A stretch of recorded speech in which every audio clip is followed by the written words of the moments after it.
different from day to day. It could be just having large numbers that day, having all 15 toddlers.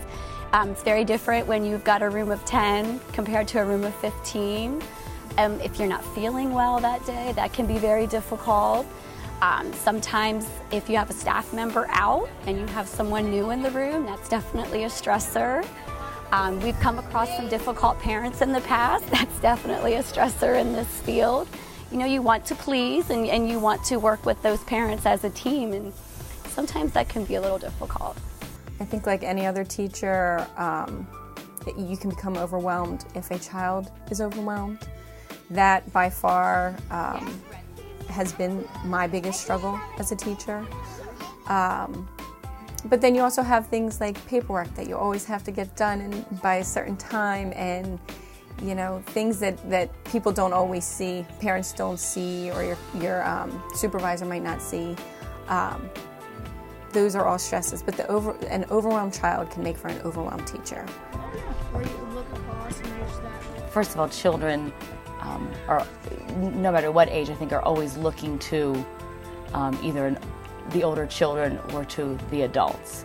And I know that, like in my school age program, we have younger school agers and older school agers, and I really try to, instill in those older school agers the importance of being a good role model or a leader. And we often do activities where, we put, younger children with the older children, so they can kind of they can kind of work together, and it gives the older school agers an opportunity to be leaders and to be good role models and to see, the importance of it.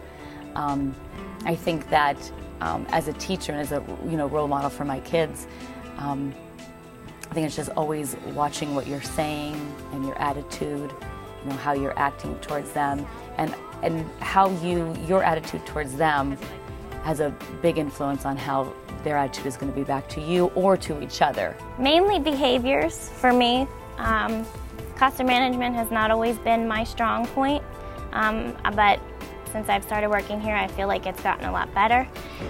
But definitely behaviors is a stressor. I can manage my time pretty well. That's not a big problem, and I'm very good with flexibility and that kind of stuff. Noise level stresses me out a little bit. A lot of the kids we actually just lost to kindergarten were a very loud group, and it was, they could be heard down the hall, and it was just difficult to find ways to get them to calm down and stay quiet. Sometimes when the repeat of things, when you are constantly repeating the same thing, that sometimes is very stressful. Sometimes when there's not a total lack of communication within the center, but if someone forgets to tell you something and then you find out later or something like that, those probably are the top things. The most stressful part of my job is knowing that you can't devote all your time to all the children in your class at once. I have the 3 going 4-year-olds, and I have a ratio from 1 to 10 upstairs, and I have currently 9 children enrolled. So sometimes I feel like they're kind of like pulling me, in different areas, and I'm not able to have one-on-one time with this person, because I feel rushed, So I wish there was maybe more teachers in the classroom, even though 9 is a small number compared to public schoolings.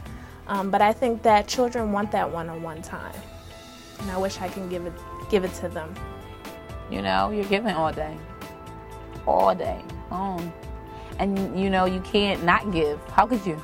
You have these 2 little eyes looking at you, and they need you. Like, you have to give. So some days you feel like I don't have anything left. I was telling the teacher how important it is. Nap times are important for teachers. That's our regrouping time. That's our rejuvenating time, that we can get all this back, and we have to do it all over again for the rest of the half of the day. So some days, they're off. Can't make little people stay in routines, but for so long. So when they're having those rough days, just when the days are off like that, it's always stuff going on at home sometimes that we don't really know. But we know from how their temperament is, how they're acting, you know. Probably didn't sleep really good the night before, probably didn't eat really good, not really feeling well, but they can't say it, you know. Fever's not showing up, but it's coming. So those little things throw off the day. And when you have those days, that's what makes me stress, probably more than anything. And like I said, the giving, and when you're starting to feel burnt out, when you can feel it coming on. What are those shapes? What's the shape of that? Is that a triangle or a square?